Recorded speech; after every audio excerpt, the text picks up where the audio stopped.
क्या आपको भी डाउट है नॉन ब्रांडेड टाइल्स की क्वालिटी में, या फिर टाइल्स के ऊपर ब्रांड का लेबल लगा होने से या किसी भी टाइल के ज़्यादा पैसे खर्चने से क्या उसकी क्वालिटी को मेंटेन किया जा सकता है? इन शॉर्ट, क्या आप भी कंफ्यूज है branded tiles versus non branded tiles में? Then this video is for you. Hi, my name is Sumit from Mahadev Marble Sanitary Ware, the battle of branded tiles versus non-branded tiles. इस battle में 5 parameters के behalf पे हमें जज करेंगे कि branded tiles ही लेनी चाहिए या फिर नॉन ब्रांडेड टाइल्स लेनी चाहिए, या दोनों में से कोई भी ले सकते हैं. तो सबसे पहला पैरामीटर है वो है क्वालिटी. क्वालिटी एक बहुत बड़ा फैक्टर है जिसकी वजह से हम जो मूव करते हैं वो ब्रांड की तरफ मूव करते हैं, और नॉन ब्रांड को हम थोड़ा सा प्रेज करते हैं कि हम इसकी तरफ ना जाएं. बट क्या ब्रांड का लेवल लगा होने से क्या हम क्वालिटी मेंटेन कर सकते हैं? आंसर है नहीं. किसी भी टाइल की क्वालिटी को जज करने के लिए सिर्फ एक तरीका है, वो है उनकी टेक्निकल स्पेसिफिकेशन को टेस्ट करना. मैंने टेक्निकल स्पेसिफिकेशन के लिए टाइल्स की क्वालिटी की अलग सीरीज़ बनाई हुई है जिसका डिस्क्रिप्शन बॉक्स में लिंक आ जाएगा. तो उसी टेक्निकल स्पेसिफिकेशन लिंक के बिहाफ पे ही हम टाइल्स की क्वालिटी को जज करते हैं. तो पहले फैक्टर के अंदर चाहे हम ब्रांडेड टाइल्स लें चाहे हम नॉन ब्रांडेड टाइल्स लें, हमें जो चेक करना है वो सिर्फ क्या चेक करना है? टेक्निकल स्पेसिफिकेशन, जो कि उन्हीं के ब्रोशर के लास्ट में इंडियन स्टैंडर्ड्स के वेरीफाइड डाटा के साथ आपको मिल जाती है.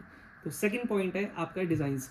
Branded tiles and non branded tiles में सबसे ज़्यादा पॉइंट डिज़ाइन इसलिए कहलाता है क्योंकि नॉन ब्रांड के अंदर आपको नंबर ऑफ डिज़ाइंस मिलते हैं और ब्रांड के अंदर आपको लिमिटेड डिज़ाइंस मिलते हैं.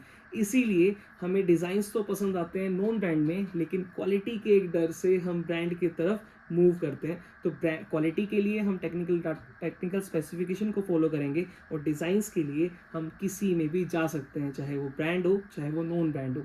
ऐसा कभी नहीं होता कि आपने कोई ब्रांडेड ब्रांड के अंदर कोई एक टाइल सेलेक्ट करी और आपको वो सेम डिज़ाइन जो है वो नॉन ब्रांड के अंदर मिल जाए, या फिर नॉन ब्रांड के अंदर आपने कोई डिज़ाइन सेलेक्ट किया और वो डिज़ाइन आपको ब्रांड में मिल जाए. तो हर किसी के अपने डिज़ाइंस होते हैं, तो उन डिज़ाइंस को आपको सेलेक्ट करना है और उसकी क्वालिटी चेक करनी है आपको टेक्निकल स्पेसिफिकेशन से. थर्ड होता है अवेलेबिलिटी.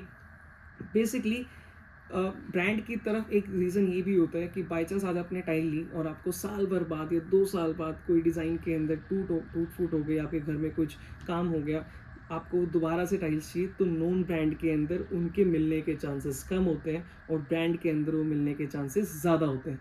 क्योंकि एक मास प्रोडक्शन के अंदर लिमिटेड डिज़ाइंस के अंदर ब्रांड काम करता है, तो उसकी वजह से कंपनी के अंदर या डिस्ट्रीब्यूटर के पास आपको साल 2 साल के बाद भी ज़्यादा चांसेस हैं कि ब्रांड के अंदर वो सेम डिज़ाइन मिल जाए, बट नॉन ब्रांड के अंदर उनके चांसेस ना के बराबर हो जाते हैं. फोर्थ आता है आपका बैच आईडी. बैच आईडी मैं क्यों बोल रहा हूँ? बेसिकली क्या है कि एक बार जब बैच बनता है तो सेकेंड टाइम के बैच में कलर वेरिएशन आता है, साइजिंग का भी कई बार वेरिएशन देखने को मिलता है. तो बेसिकली जब भी हम बात करेंगे बैच वेरिएशन की, तो सबसे ज़्यादा वेरिएशन जो आता है वो ब्रांड में आएगा. नॉन ब्रांड के अंदर भी आता है, बट ब्रांड के मुकाबले वो कम आता है. इसका भी रीज़न है क्यों? क्योंकि जो ब्रांड के अंदर जो प्रोडक्शन होती है उनकी दो प्रोडक्शन के बीच का गैप ज़्यादा होता है. जितना ज़्यादा गैप होगा एक सिंगल डिज़ाइन के दो प्रोडक्शन में, उतना ही ज़्यादा वेरिएशन देखने को मिलता है. बट नॉन ब्रांड के अंदर ज़्यादा डिज़ाइंस हैं, बट जो प्रोडक्शन है वो बहुत जल्दी जल्दी होती है. हर 10-15 दिन के बाद किसी एक डिज़ाइन का प्रोडक्शन होता ही है. तो उस वाले पार्ट में आपको नॉन ब्रांड के अंदर बैच वेरिएशन देखने को नहीं मिलता. तो बैच वेरिएशन की अगर बात करें या बैच आईडी की बात करें तो आपको नॉन ब्रांड लेनी चाहिए. फिफ्थ है आपका कॉस्टिंग. तो कॉस्टिंग का तो कोई मैटर ही नहीं है. आपको सबको पता है कि ब्रांडेड टाइल्स के अंदर ब्रांड की कॉस्टिंग ज़्यादा होती है, नॉन ब्रांड की कम होती है. बट इसकी कॉस्टिंग जो है वो सिर्फ क्वालिटी के लिए नहीं. कई लोग बोलते हैं नहीं, अगर ब्रांड ज़्यादा पैसे ले रहा है तो सिर्फ क्वालिटी को मेंटेन करने के लिए ले रहा है. ऐसा नहीं है. क्वालिटी जो है हम टेक्निकल स्पेसिफिकेशन जब चेक करेंगे तो दोनों की ही सेम मिलेगी. ब्रांड के अंदर जो वैल्यू है, जो प्राइसिंग है वो ज़्यादा होती है उनकी मार्केटिंग की वजह से, उनकी टीम की वजह से, उनकी एक उनके प्रोडक्शन की वजह से, एक लेवल की वजह से और एक नाम की वजह से भी. तो उस वजह से उसकी कॉस्टिंग ज़्यादा होती है. क्वालिटी के लिए टेक्निकल स्पेसिफिकेशन शीट को देखना है. डिज़ाइनिंग्स आप किसी की भी देख सकते हैं. अवेलेबिलिटी का मैंने बता दिया आपको कि जब भी आप देख रहे हैं तो लॉन्ग टर्म के अंदर आपको नॉन ब्रांड की अवेलेबिलिटी नहीं मिलेगी, लेकिन ब्रांड के अंदर आपको उसके मिलने के चांसेस हैं. बैच वेरिएशन में आपको मैंने बताया कि आप जब भी आप सामान ले रहे हैं तो बैच वेरिएशन नहीं होना चाहिए, क्योंकि ब्रांड के अंदर बैच वेरिएशन ज़्यादा आता है, नॉन ब्रांड के अंदर कम आता है। तो इन सब पैरामीटर्स के अंदर फिर लास्ट कॉस्टिंग आती है, तो कॉस्टिंग तो जाहिर सी बात है ब्रांड की ज़्यादा होगी और नॉन ब्रांड की कम होगी।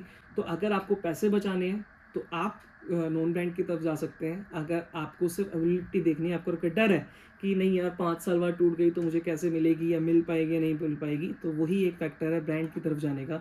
अदरवाइज आप सिर्फ दिल खोल के डिज़ाइंस देखिए, जो डिज़ाइन आपको पसंद है वो सेलेक्ट करिए और बाकी सारी चीज़ें उसी के अकॉर्डिंगली आप फॉरवर्ड हुई। क्योंकि अगर मैं कॉस्टिंग की बात करूं तो ज़्यादा फ़र्क नहीं आता ब्रांड एंड नॉन ब्रांड के अंदर।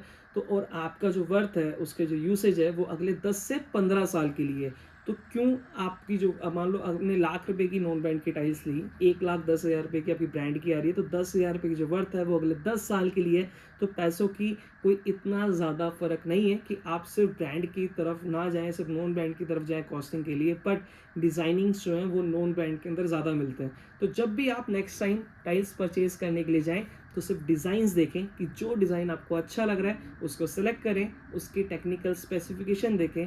अगर उसकी टेक्निकल स्पेसिफिकेशन इंडियन स्टैंडर्ड के हिसाब से है तो आप वो सेलेक्ट कर सकते हैं। इससे आपका पैसा भी बचेगा और सेकंड आपका जो घर है वो सुंदर भी बनेगा। तो ये थे 5 फैक्टर जिसके बिहाफ पे हम the battle of branded tiles versus non branded tiles के अंदर हमने देखे। तो इस बैटल को जीतती है मेरे हिसाब से, क्योंकि 5 फैक्टर में से सिर्फ एक फैक्टर अवेलेबिलिटी का है जो ब्रांडेड टाइल्स ने अपने तरफ किया, बाकी 4 फैक्टर्स जो हैं वो नॉन ब्रांडेड की तरफ गए। तो मेरी सलाह ये है कि आप नॉन ब्रांड की तरफ जाएं और नॉन ब्रांड और ब्रांड को अलग करके सिर्फ और सिर्फ डिज़ाइंस देखें और जो आपको अच्छा लगे उसको परचेज करें। तो ये वीडियो कैसी लगी आपने कमेंट सेक्शन के अंदर जाके मुझे आप कमेंट कर सकते हैं, चैनल को लाइक कर सकते हैं, शेयर कर सकते हैं, सब्सक्राइब कर सकते हैं। तब तक के लिए थैंक यू सो मच।